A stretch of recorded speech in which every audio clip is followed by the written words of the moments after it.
जई भीजे ससुरा तले तो सैया जई भीजे ससुरा तले तो सैया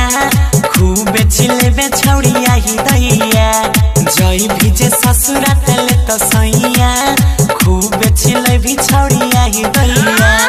काम नहीं आई तो गे बाबू भैया लगबे ने पइबे कोनो पैया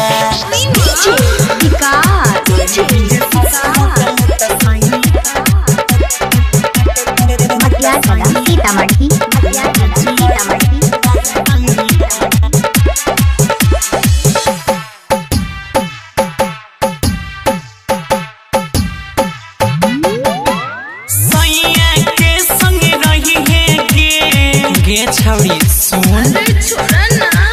निक से नून रोटी खाई है गे छौड़ी सैया के संग रही है गे निक से नून रोटी खाई है गे रोज के नया नया तू गुड न्यूज सुनाई है गे गोदिया में नून तोरा है तो जहिया गोदिया में नून तोरा है तो जहिया खाला भोज छौड़िया बोलै है तहिया जई भीजे ससुरा तले तो सैया खूब चिलैबे तू आही दैया जई भीजे ससुरा तले तो सैया खूब चिलैबे आही दैया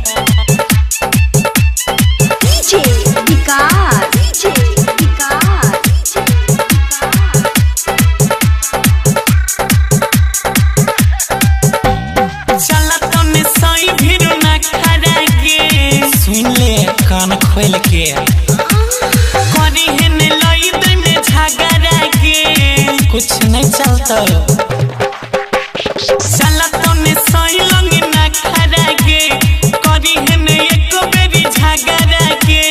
हमरा के जैसे देने रही वैसे हो तोरा गरम रगड़ा के सुने गौरव के कहवैया अरे छोड़े ना सुन लेने सुनुआ के कहवैया मंगवैया सुमित से जवैया